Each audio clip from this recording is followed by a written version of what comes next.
isu soal pengaruh utamaan gender itu kan memang harus masuk di semua tahapan siklus perencanaan penganggaran kita. PUG bukan program. PUG adalah perspektif cara berpikir. Jadi ketika berhubungan dengan manusia, ketika berhubungan dengan infrastruktur yang akan berdampak kepada manusia, pikirkan siapa yang menerima manfaat.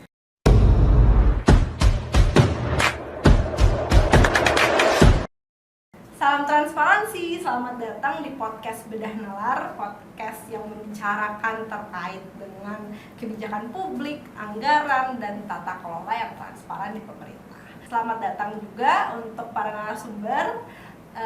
Perkenalkan, saya Salsa, host hari ini. Jadi untuk pengantar nih kawan-kawan, kita sedang ada di nuansa bulan April, bulan yang kita tahu sendiri kita memperingati kelahiran RA Kartini, dan juga sebagai bulan Sexual Harassment Awareness Month. Jadi di bulan yang sangat berharga ini kita akan ngomongin suatu hal yang sangat substantif gitu ya, terkait dengan gender dan keadilan.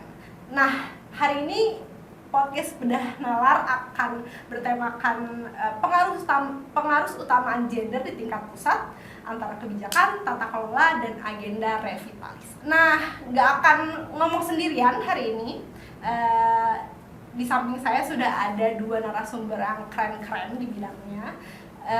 Pertama, saya akan perkenalkan Mbak Maya Septiana, analis kebijakan ahli media, Deputi Bidang Kesetaraan Gender, Kementerian Pemberdayaan Perempuan dan Perlindungan Anak RI. Halo Mbak Maya. Halo Mbak Salsa. Halo. Kemudian yang kedua ada Mas Badiul Hadi, Manajer Pelayanan Dasar dan Getsi Sekmas Fitra. Halo Mas. Halo. Nah, hari ini kita akan banyak ngobrol nih terkait dengan sebenarnya gimana sih kerangka strategi PUG dalam pembangunan dari dua narasumber kita yang keren-keren dan akan sharing banyak hal gitu ya, terkait gimana dari sisi pemerintah dan juga dari sisi CSO gitu ya. Nah, sebelum mulai mungkin teman-teman ada yang wondering gitu ya, sebenarnya tuh PUG itu apa sih, strategi ini tuh konsepnya gimana diintegrasikan dan lain sebagainya.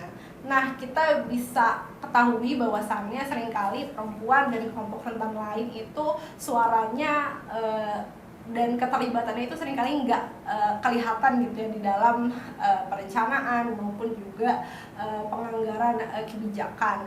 Nah, jadinya konsep pengaruh utamaan gender yang nanti kita akan singkat gitu ya sebagai PUG lahir sebagai strategi yang mewujudkan pengintegrasian gender, perspektif gender ke dalam persiapan, perancangan, implementasi, pemantauan, dan evaluasi kebijakan dengan tujuan untuk mempromosikan keadilan gender dan kesetaraan serta mengentaskan diskriminasi.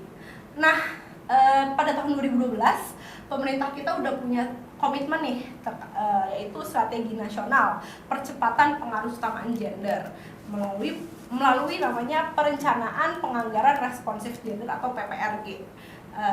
Dan ini nggak cuma kerja satu pihak aja, nggak cuma dari Kemenpp aja, tapi juga itu kolaborasi Bappenas, kemudian juga Kemendagri, Kemenq, dan juga KPPA gitu ya. Nah, tapi walaupun 2012 ini Stranasnya diperkenalkan, tapi sebenarnya udah banyak juga nih semacam undang-undang terkait dengan sistem perencanaan pembangunan nasional itu juga udah diintegrasikan terkait dengan PUG ini. Nah, kenapa sih PUG itu penting dan kenapa ada perencanaan penganggaran terkait dengan anggaran yang responsif gender? Kita melihat bahwasannya ini sebuah instrumen awal ya untuk mengatasi APKM. APKM itu adalah akses, partisipasi, kontrol, dan manfaat dalam pembangunan. Nah, kayak gitu dulu nih pengantarnya, cukup panjang dan daging gitu ya kalau zaman sekarang kita bilangnya. Mungkin untuk pertanyaan pertama aku akan ke Mbak Maya dulu. Sebenarnya nih kita udah 10 tahun lebih gitu ya Stranas PUG udah ada. Sebenarnya gimana sih posisi PUG dalam pembangunan sebagai perkenalan awal gitu ya Mbak? Mungkin bisa dielaborasi gitu ya kalau dari Kemenppa sendiri. Silakan Mbak.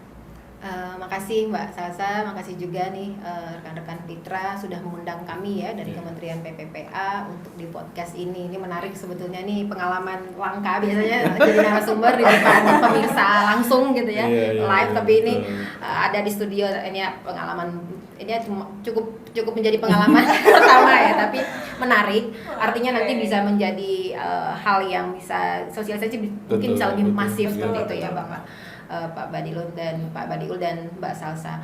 Mungkin kalau bicara PUG, saya tidak ingin menjelaskan secara narasi pengertian gitu ya. Mungkin akan membingungkan kalau misalnya orang awam gitu memandang PUG itu apa. Tapi saya ingin mengajak gitu ya, mengajak masyarakat paham bahwa tidak serem kayak bahasa PUG itu apa gitu ya. Cara sederhana melihat PUG itu menjadi sesuatu yang memang seharusnya melekat, bahkan harus ada di dalam strategi pembangunan, adalah ketika kita melihat manusia gitu. Manusia, kita paham manusia tidak sama. Ada laki, ada perempuan, yang melatar belakangi laki dan perempuan itu juga berbeda, bervariasi, beragam. Ada laki-laki, ada perempuannya seperti apa? Berasal dari latar belakang ekonomi yang seperti apa? Apakah dia penyandang disabilitas? Apakah dia berasal dari daerah yang remote area yang susah dijangkau? Jadi banyak sekali aspek yang kita harus bisa melihat manusia itu seutuhnya. Tidak bisa hanya bisa bicara manusia, that's it gitu, tanpa melihat berbagai latar belakang. Lalu PUG ini sebuah perspektif yang kemudian tadi cara kita melihat manusia tadi dengan berbagai variasinya, berpikir, menganalisis apa yang menjadi latar belakangnya, data-data yang mungkin kalau kita harus by data, by kajian, atau mungkin kalau agak sulit memperoleh data, kita bisa observe gitu ya Pak, observasi segala macam. Nah, cara pandang itu kita bawa, kita analisis, kita bawa ke dalam proses pembangunan. Itulah yang namanya PUG. Jadi sebuah proses atau strategi yang komprehensif yang melihat berbagai permasalahan dengan kacamata gender perspektif. Ya, saya agak khawatir ngomong gender perspektif. Saya ingin membawa ke narasi yang sederhana gitu ya Pak, yang orang mau berpikir, oh ya ini sebenarnya manusiawi kok, memanusiakan manusia. Tapi sebetulnya itulah perspektif gender, membawa permasalahan itu kemudian menganalisisnya, apapun itu alatnya. Walaupun kami mengenalkan gender analysis pathway, apapun itu, kita paham Proba, kita paham Moser, tapi ketika itu sudah kita pegang, perspektifnya kita pegang, kita bawa dalam setiap apapun pekerjaan kita, itu akan kita mulai dari proses perencanaan. Itulah PUG gitu ya. Maksudnya sederhana jangan sampai terlalu berat gitu mikirnya. Tidak semenakutkan gitu. Tidak semenakutkan itu. Jadi kata kuncinya adalah berbagai latar belakang manusia yang dipertimbangkan dalam perencanaan, penganggaran, evaluasi apapun itu dalam pembangunan gitu ya Mbak Maya. Mungkin Mas Badiul mau nambahin konsep yang masih abu-abu ya kadang-kadang dianggap ya. Padahal sebenarnya clear ya Pak. Lebih clear atau ada tambahan lagi nih Mas? Ya, kalau kita bicara konteks isu ini ya, pengaruh utama gender ini sebenarnya kan satu terobosan yang luar biasa dari bangsa Indonesia terutama pasca reformasi gitu. Dan ini sudah masuk ke tahun 26 tahun ya sejak diterbitkannya Impres 9 tahun 2000 itu. Nah, artinya apa? Ada perjalanan yang sangat panjang sudah dilalui oleh bangsa ini dalam mengupayakan akselerasi isu ini menjadi bagian dari kebijakan.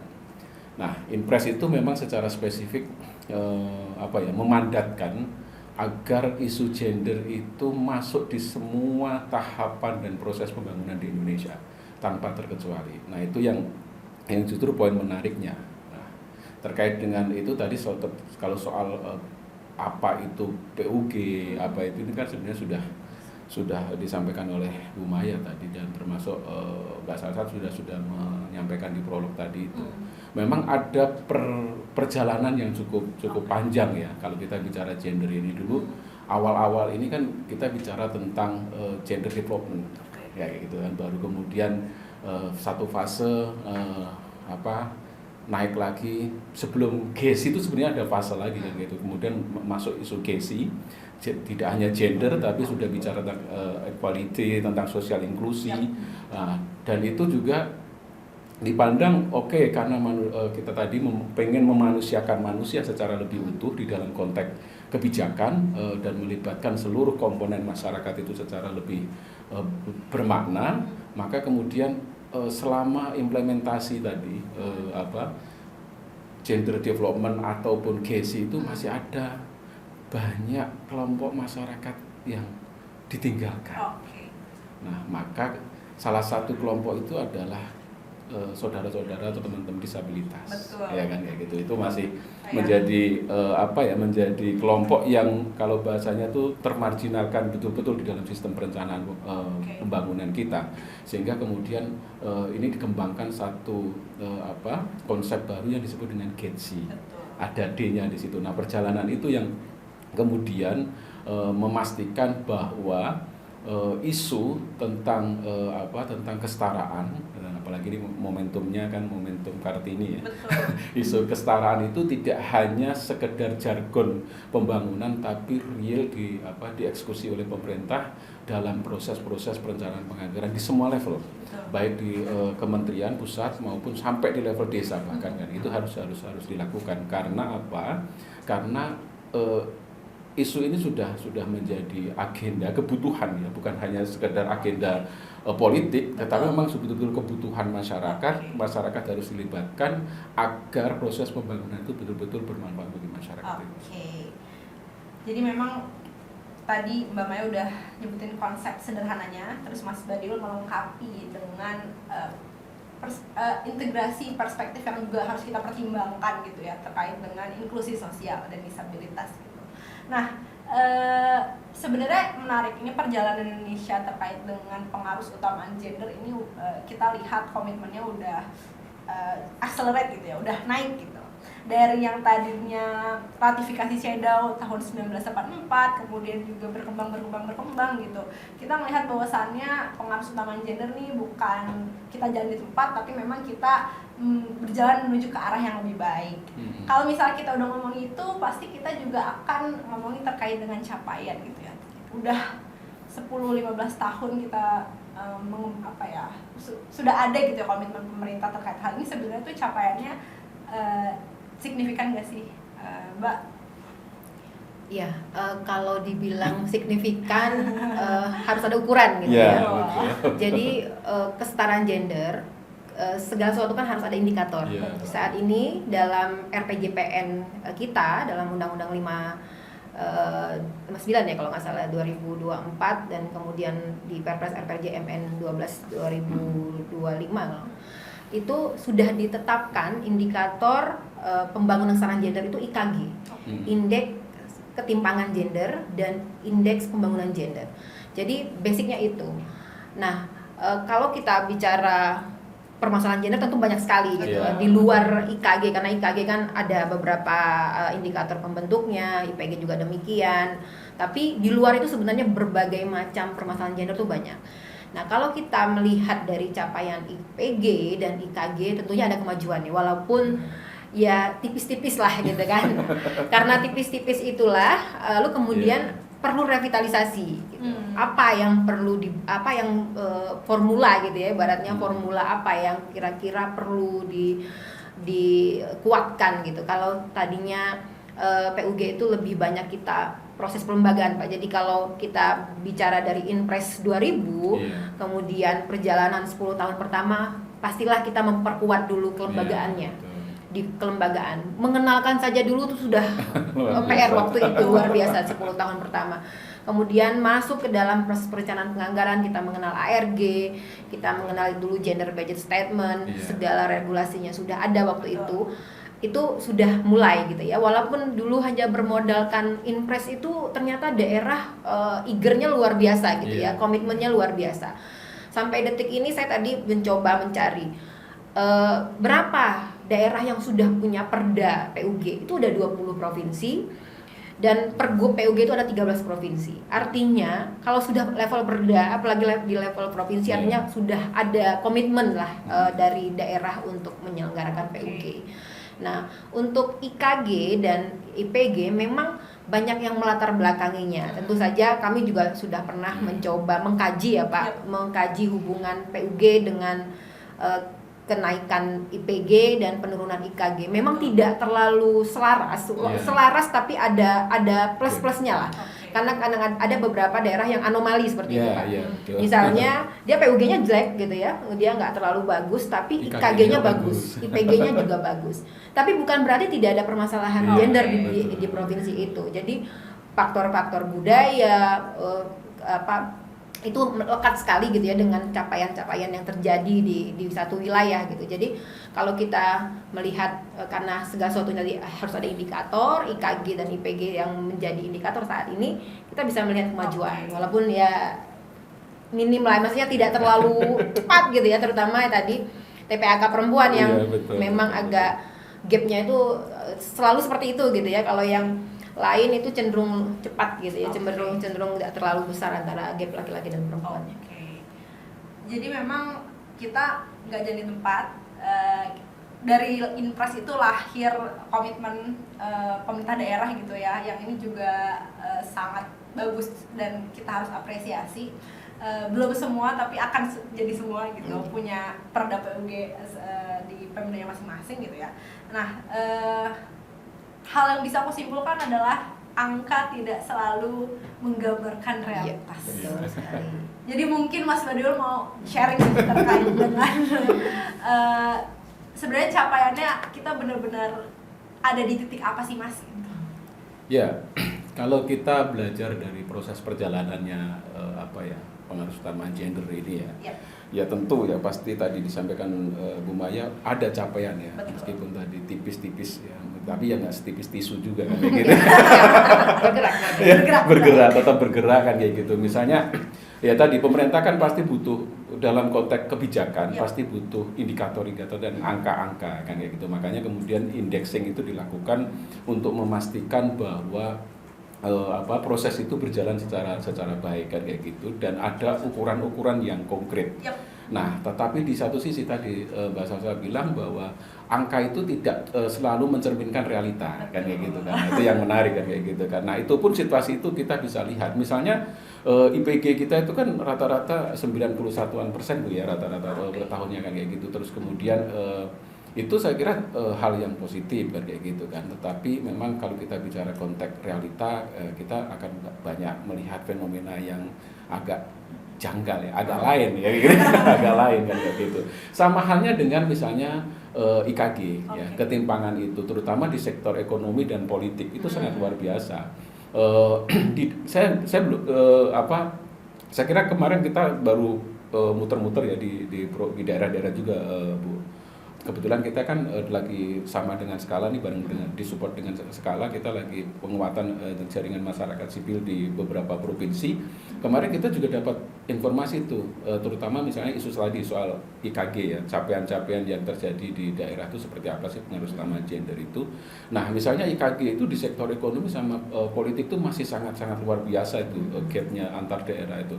Misalnya soal ekonomi, bagaimana misalnya kelompok perempuan yaitu ya sebagai selama ini masih menjadi objek kan kayak gitu kan, belum menjadi subjek di dalam proses pengambilan kebijakan. Sementara ketika kita bicara PUG, perempuan harus sudah mulai masuk ruang itu lebih optimal. Dari sisi politik misalnya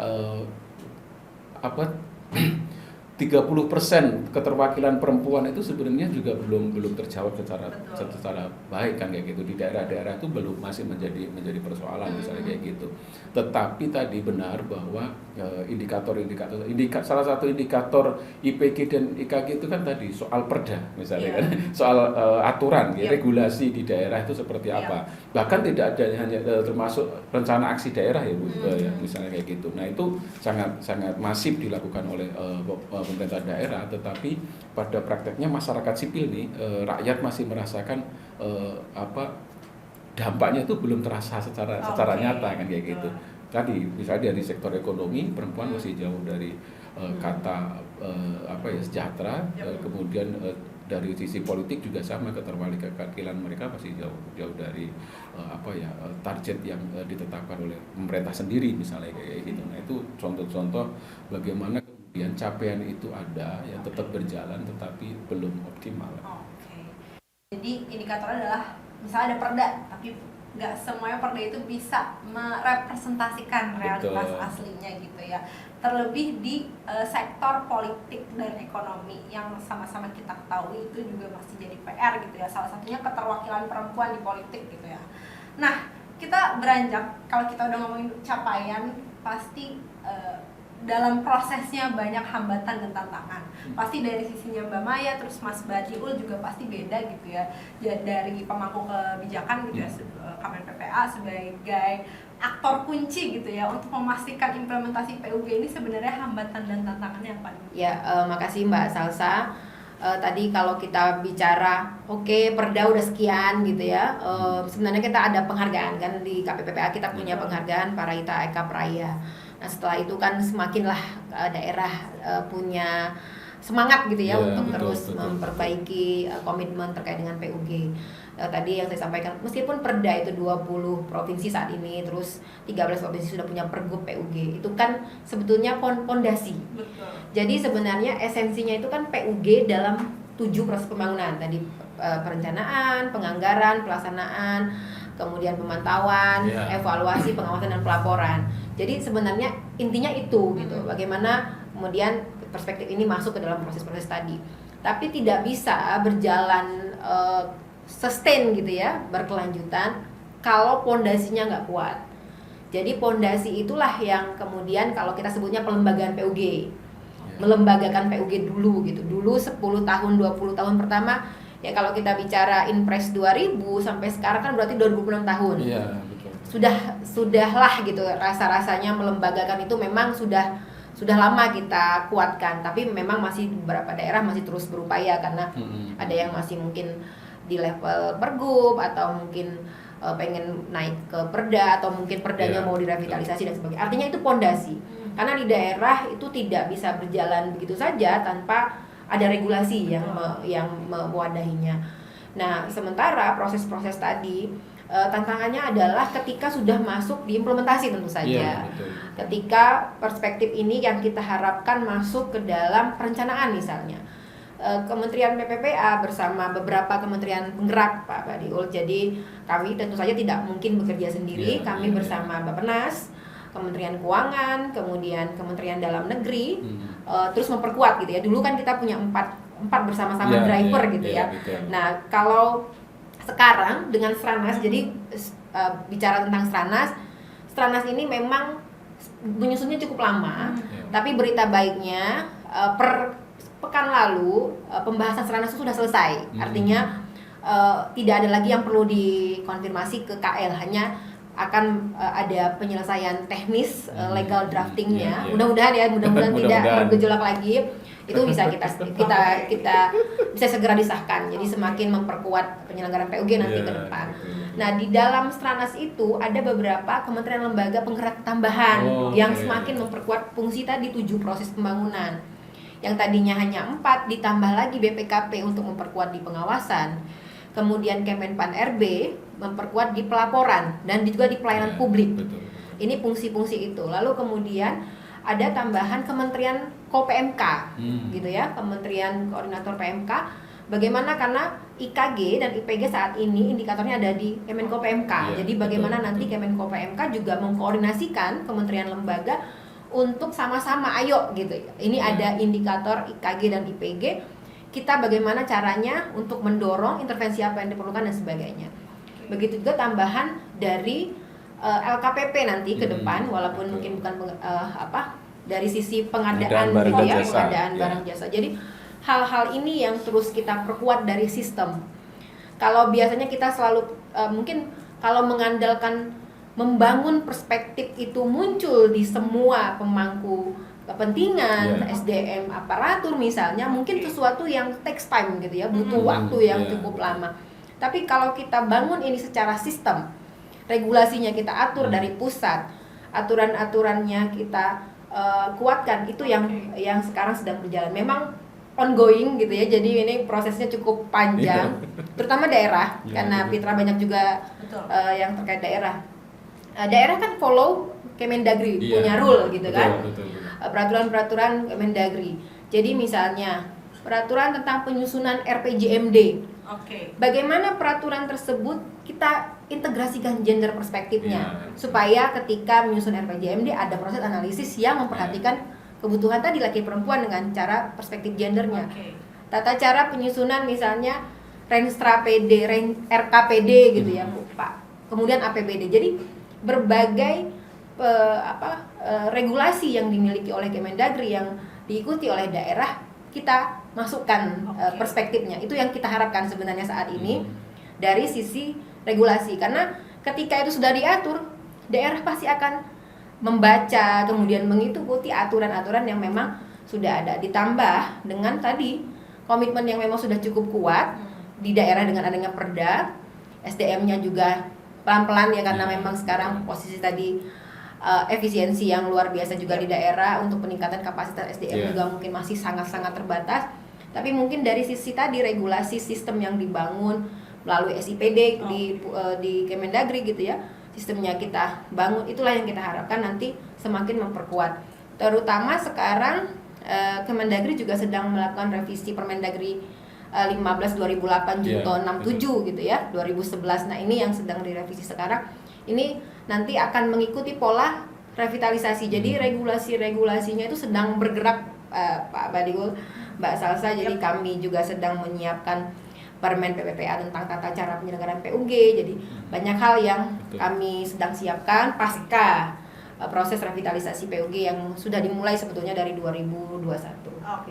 Jadi kita bisa tangkap nih bahwasannya ada semangat revitalisasi dari konsep PUG itu sendiri.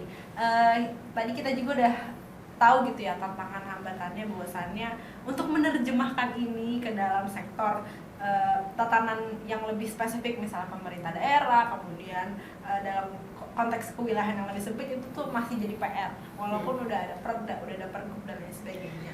Nah, kita bicara konteks realnya sama Mas Badigul yang sehari-hari di Fitra sendiri juga mendampingi teman-teman di daerah. Selama ini nih Mas, gimana sih tantangan dan hambatannya untuk melihat konteks bahwasannya ini PUB ini belum benar-benar terrealisasi nih?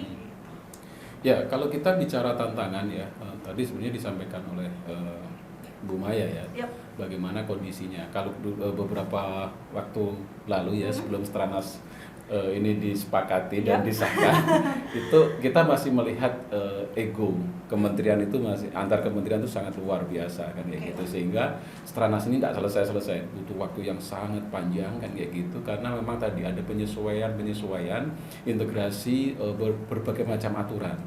Nah, misalnya begini, kalau kita bicara konteks nasional oke lah ya, di level kementerian mungkin ya ini bisa dipercepat, diakselerasi. Tetapi ketika kita bicara ke daerah, nah ini tantangannya jauh lebih berat. Kenapa jauh lebih berat? Karena satu ya, kita dihadapkan pada ya fakta sumber daya manusia kita juga masih banyak yang belum memiliki pemahaman yang baik terhadap pengaruh utamaan gender ini kan kayak gitu. Sehingga ini menjadi problem yang sangat serius kan kayak gitu, dan fundamental bagi proses-proses percepatan pengaruh utamaan gender ini di dalam proses pembangunan itu misalnya kayak gitu. Kita kalau di level daerah sampai tadi disampaikan Bu Maya di depan juga, kalau soal regulasi kita itu udah nggak kurang-kurang lah kayak gitu ya, tentang memang implementasinya itu kan kayak gitu. Nah misalnya contoh yang paling real ya, bagaimana kemudian masyarakat sebagai penerima manfaat dari kebijakan ini dilibatkan. Nah, apakah misalnya tadi kan ada pemerintah daerah yang memang ada Kemendagri yang memang mengampu pemerintah daerah provinsi dan kabupaten.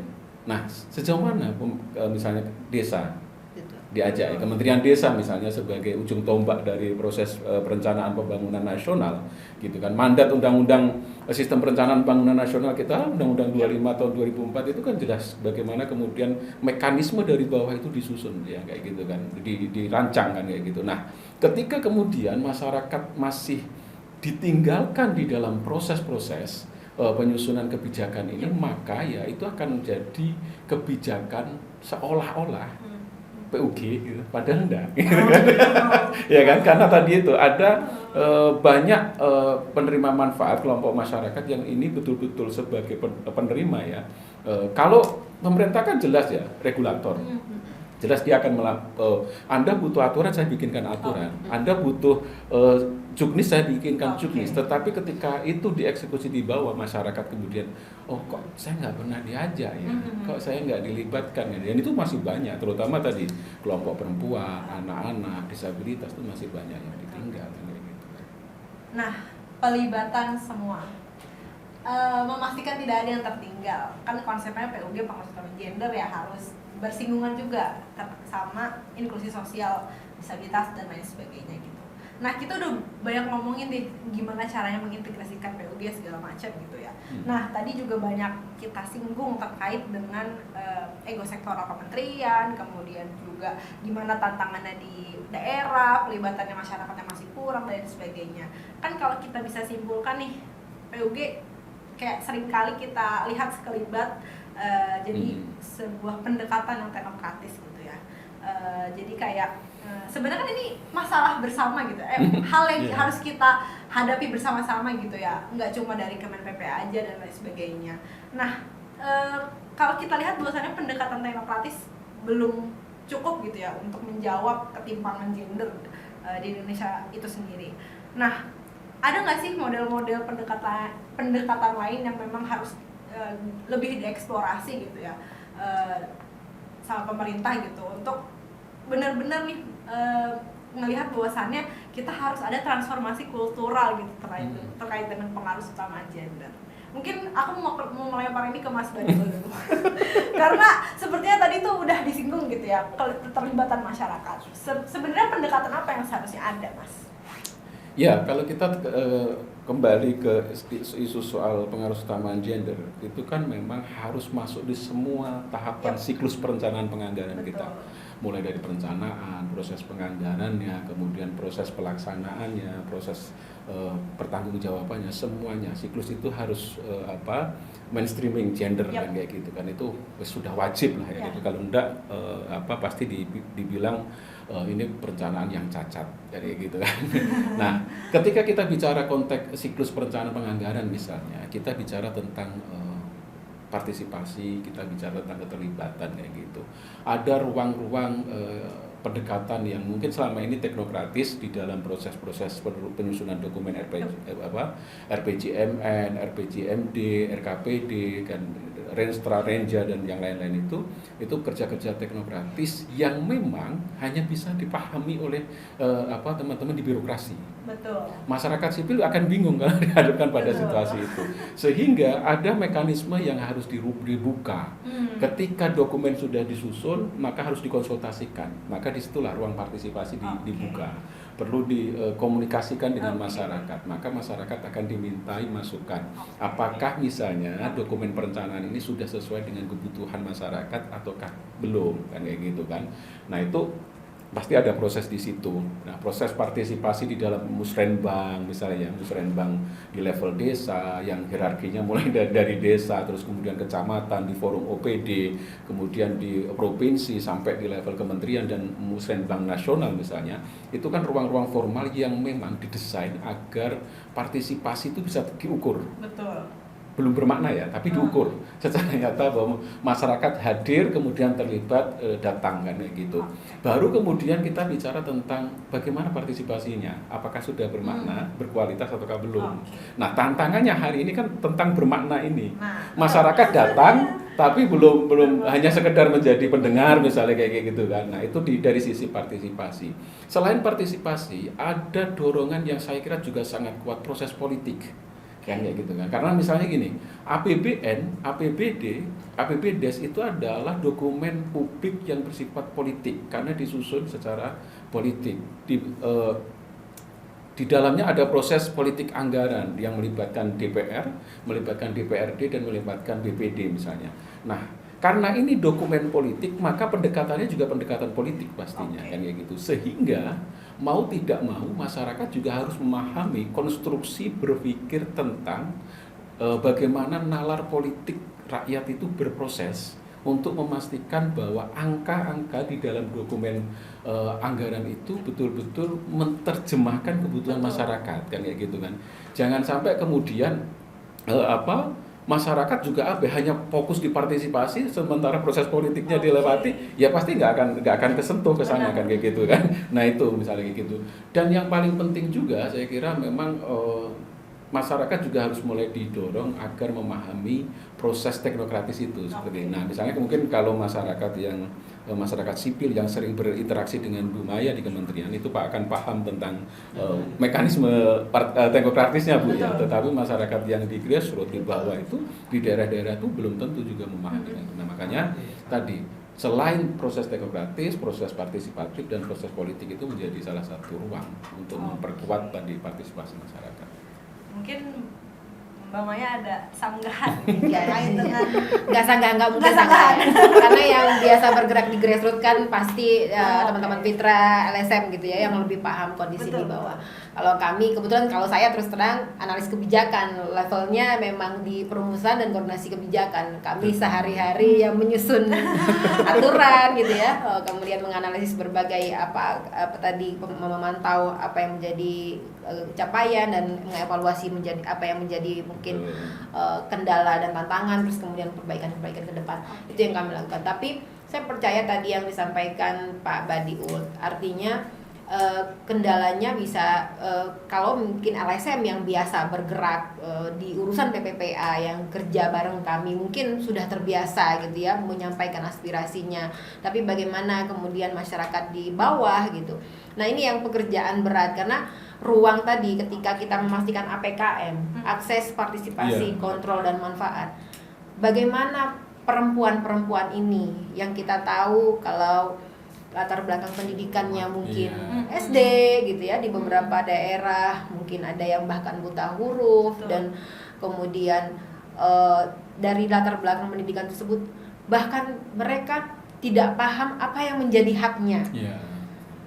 Bukan karena tidak diberikan aksesnya, tapi mengetahui apa yang menjadi haknya pun mungkin perlu kita bangun gitu ya. Perlu misalnya harus banyak sosok-sosok yang di komunitas-komunitas gitu ya, mungkin penggerak-penggerak lah ya, penggerak-penggerak gitu kan, yang biasa mungkin kalau di kader-kader kalau di daerah kan. Kalau kita bicara Indonesia itu kan luas sekali Mbak, jadi kita nggak tahu satu masyarakat desa ini dengan desa lain itu kadang-kadang culture-nya beda, harus ada pendekatan tertentu. Mungkin desanya membuka ruang tapi masyarakatnya yang tidak hadir atau memang tidak mengerti cara mendapatkan informasi. Di beberapa daerah sudah kita kenal musrenbang des atau musrenbang perempuan gitu yang melibatkan perempuan. Di beberapa daerah itu sudah banyak gitu ya. Tapi kemudian belum bisa mungkin direplikasi di daerah-daerah lain tadi dengan kondisi latar belakang perempuan itu sendiri gitu ya, ruang-ruang partisipasinya, kemudian pemahaman tadi. Jadi penting sekali mungkin semacam edukasi apa yang menjadi hak perempuan, kebutuhannya sehingga dia paham apa yang perlu dia suarakan gitu ya ketika di proses perencanaan itu. Mungkin di situ.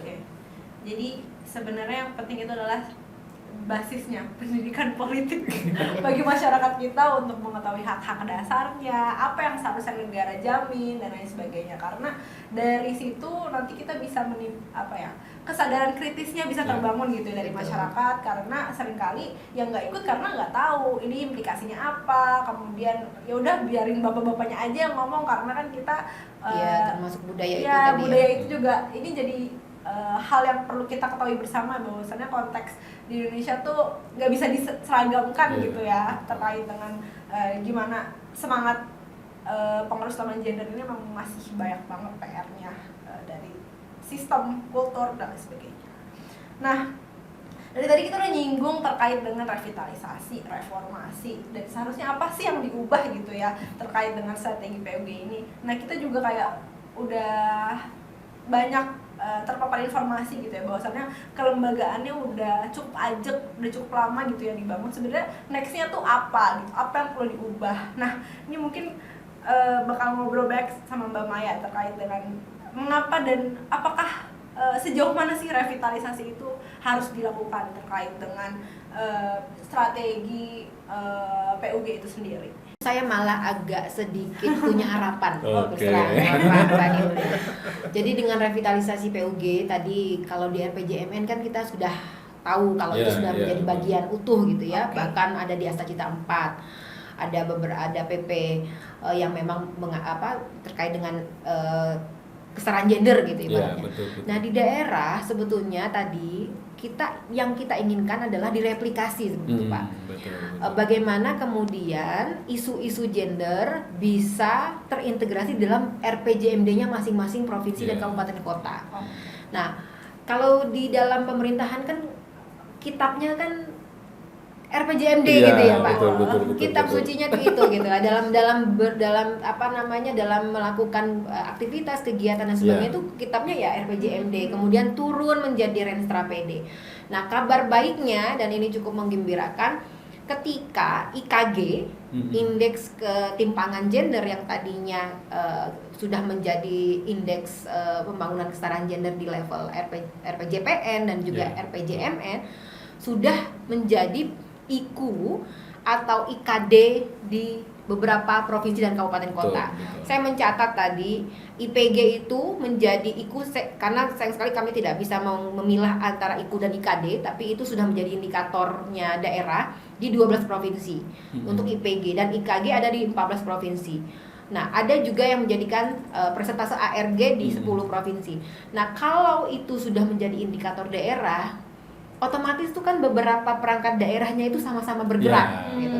Tidak lagi menganggap bahwa IKG itu punyanya Dinas PPPA. Nah, itu yang kita harapkan. Karena selama ini kalau ngomongin KG, PP seolah-olah punyanya KPPPA dan punyanya Dinas PPPA. Akhirnya gimana KPPA bisa bekerja? Karena kita ketika bicara perempuan saja dimensi yang pembangunannya luas sekali gitu, dan sangat banyak sekali kementerian lembaga yang harus support gitu. Begitu juga di daerah, tidak mungkin Dinas PPPA. Ketika sudah bicara isu kesehatan, Dinas Kesehatan, itu pun kita bicara AKI, walaupun tentang angka kematian ibu, ada infrastruktur di dalamnya. Ada sosial budaya yang mungkin budaya yang masih melekat bahwa misalnya tidak boleh mengakses, harus izin suami untuk mengakses kesehatan, fasilitas kesehatan. Jadi isu-isu tersebut sudah dikeroyok, ibarat bahasanya dikeroyok oleh semua perangkat daerah tadi. Nah, kalau tadi ini IKG dan IPG sudah menjadi IKU dan IKD daerah, ini agak sedikit punya harapan gitu ya. Keroyokannya ini bisa serius gitu ya. Sama-sama ayo ngejar apa yang menjadi ketertinggalan di indikator mana daerah ini yang tertinggal. Jadi pasti Bapedanya nih akan bilang ke dinasnya, ini IKG-nya di indikator ini nih yang rendah misalnya. Misalnya tadi perempuan di legislatif. Walaupun kita tahu kita masih belum bicara kualitas dulu deh Pak, bicara kuantitas dulu misalnya. Itu perlu apa strateginya? Belum bicara angka partisipasi sekolah gitu ya misalnya, atau anak yang perkawinan anak yang menurun misalnya, segala macam yang mungkin bisa sama-sama dilakukan intervensi oleh beberapa perangkat daerah gitu.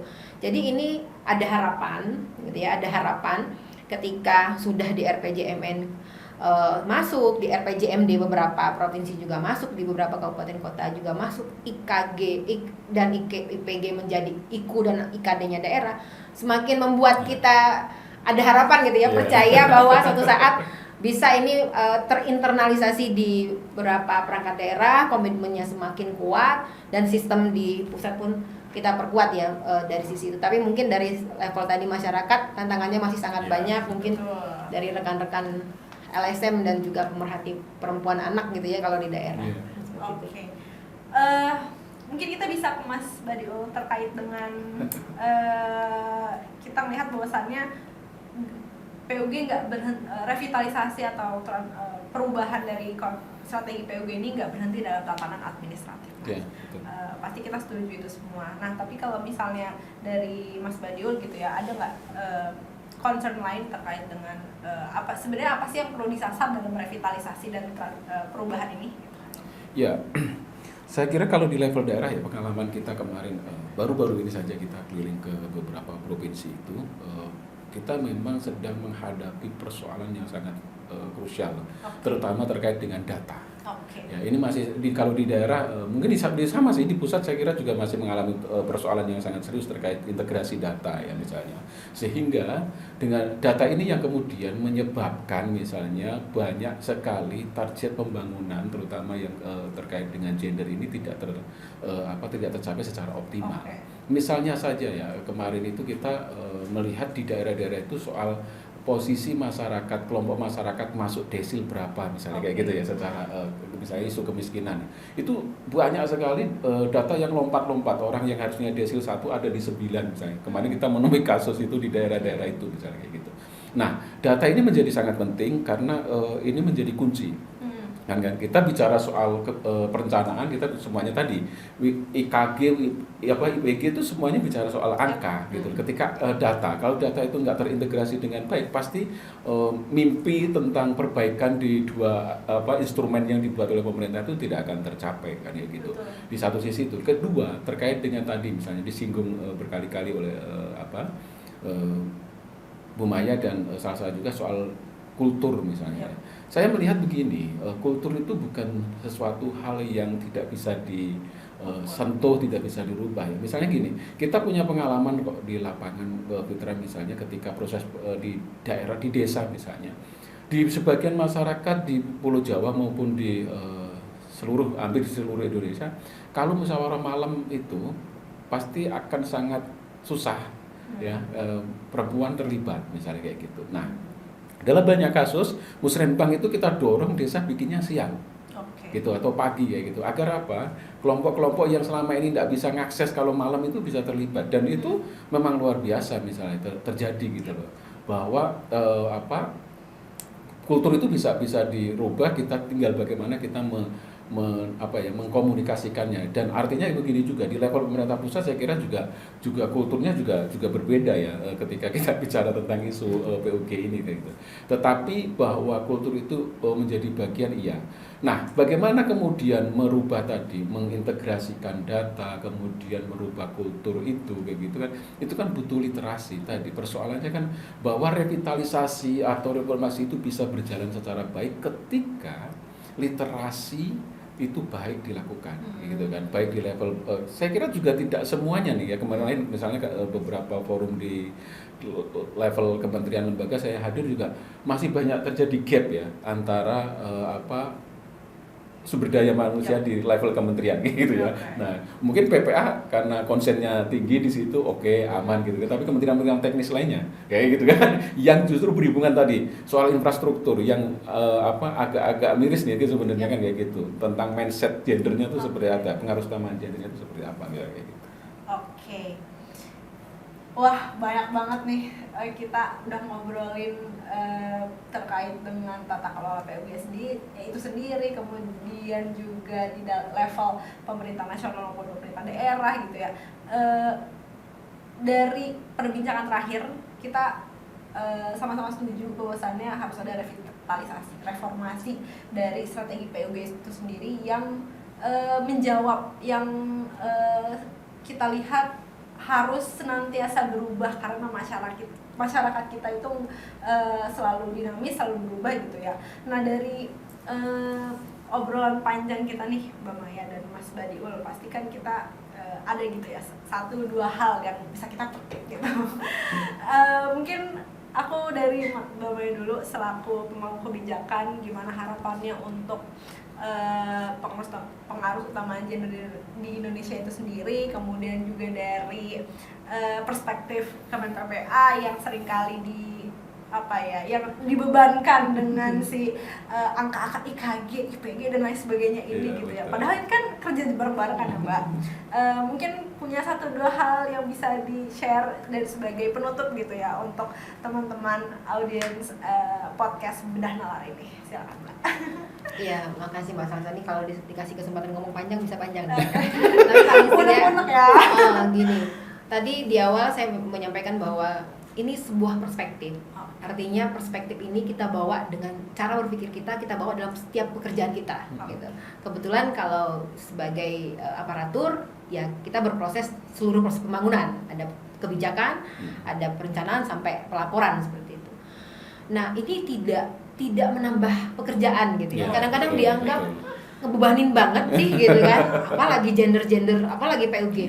Ini hanya cara berpikir yang kita bawa kepada proses-proses yang kita lakukan sehari-hari. Sebagai perencana, ketika merencanakan sesuatu, menyusun KAK misalnya atau TOR, itu menganalisis ketika berhubungan dengan manusia, ketika berhubungan dengan infrastruktur yang akan berdampak kepada manusia, pikirkan siapa yang menerima manfaat, siapa yang bisa mengakses, siapa yang bisa berpartisipasi tadi APKM kita bicara. Itu saja. Mungkin kalau dari sisi format KAK harus seperti ini, cara menganalisis kadang-kadang kan dibuat seperti itu seolah-olah berat sekali, ada analisa dengan menggunakan gap gitu ya.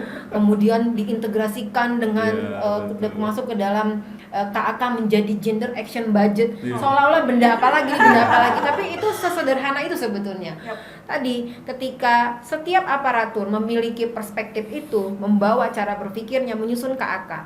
Menyusun KAK-nya ya jangan sampai benar-benar menganalisis gitu, menganalisis dengan cara apapun kita biasa menganalisis gitu. Ketika membawa manusia itu kita pikirkan gender perspektif. Itulah PUG gitu ya. Itulah PUG. Saya punya harapan bahwa setiap kita meskipun belum bisa ikut pelatihan PUG ya karena mungkin anggaran dan sebagainya. Ini kan kita luas sekali gitu ya Indonesia. Kalau misalnya setiap daerah didatangin terus kemudian dilatih, mungkin kan tidak secara anggaran pun tidak memungkinkan, waktu pun tidak memungkinkan, tapi itu tadi mengenal PUG dengan cara yang sederhana, membawanya kepada pekerjaan sehari-hari sebagai aparatur. Mungkin kalau yang bekerja di bidang apa dia juga bisa berpikir ke situ gitu ya. Tapi kalau dari sebuah siklus dia bisa berproses di dalam setiap siklus itu. Perencana yang melakukan perencanaan, dia sebagai orang APIP gitu juga melakukan pengawasan, melakukan proses-proses itu sesuai bidangnya masing-masing. Saya percaya kalau ini terintegrasi, terinternalisasi di dalam setiap diri aparatur, itu akan lebih mudah ya. Walaupun tadi butuh masyarakat yang peduli, masyarakat yang kritis gitu ya, kesadaran yang mereka punya, tapi itu berjalan mungkin seiring Bapak gitu kan, paralel bahasanya ya, paralel gitu ya, dari sisi kebijakan kita perbaiki, sistem kita perbaiki, di daerah pun sama gitu ya, walaupun efisiensi luar biasa gitu ya. Gini, kalau misalnya ini bukan program prioritas, jadi dianggap PUG bukan program prioritas. Memang PUG bukan program. Betul. Bapak Ibu silahkan memiliki program prioritas apa saja dengan anggaran yang apa saja tadi gitu kan. Tapi ketika berdampak kepada manusia, pikirkan apa yang menjadi kebutuhannya. Pikirkan apa yang menjadi dampaknya dan sebagainya tadi yang kita analisis seperti itu. Itu mungkin yang bisa saya sampaikan ya. Kalau tadi kebijakan sudah banyak, harus diiringi dengan implementasinya juga di lapangan. PUG bukan program. PUG adalah perspektif, cara berpikir, strategi yang harus dipertimbangkan gitu oleh setiap SKPD, setiap kementerian gitu ya. Jadi ini bukan beban lanjutan sebenarnya kan. Jadi kita harus memahami bahwasannya masyarakat tuh nggak tunggal. Jadi nggak bisa dipakai cara berpikir yang mono saja gitu. Tapi kita ini beragam dan berbeda. Jadi PUG itu dibutuhkan dalam membangun kebijakan yang juga menjawab gitu ya. Nah, dari Mas Badio sebagai orang yang mendampingi, melihat langsung konteks masyarakat gitu ya, bahwasannya PUG ini sebenarnya masih jauh atau dan sebagainya gitu ya. Kalau dari Mas Badio sendiri, closing statement dan harapannya gitu ya terkait dengan perspektif PUG yang harus diinternalisasi, itu Itu tuh gimana Mas? Ya, kalau orang maksudnya aparatur Yap. kita sampai di level daerah, kalau mindsetnya sudah kayak Umaya semua, saya kira PUG udah selesai. Kita udah selesai. Nggak ada podcast. Iya, tapi pada kenyataannya tidak seperti itu ya. Oh, Masih oke. banyak tadi hal yang terjadi, terutama bagaimana pemerintah kita di level daerah, yang masyarakat kita memahami pengaruh utama gender sebagai beban baru di dalam proses kebijakan di level daerah. Sebenarnya kan pertanyaannya bukan apa kebijakannya, tetapi bagaimana kebijakan itu bisa diimplementasikan secara baik dan mudah. Apakah misalnya aturan-aturan yang dibikin oleh pemerintah di level KL sebagai mandatori yang akan diturunkan di level daerah itu mudah dipahami, mudah dilaksanakan ataukah tidak.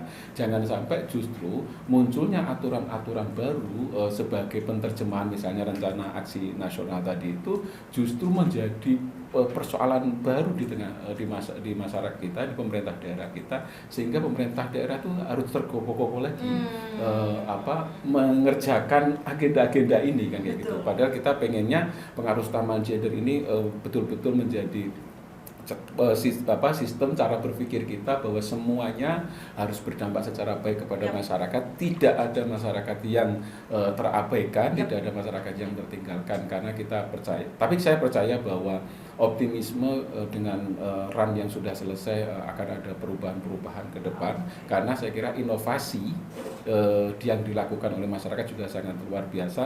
Yang penting pemerintah terbuka saja pada masyarakat. Kalau pemerintah terbuka, saya kira masyarakat akan mengiyakan apa yang menjadi kebutuhan dan agenda dari pemerintah.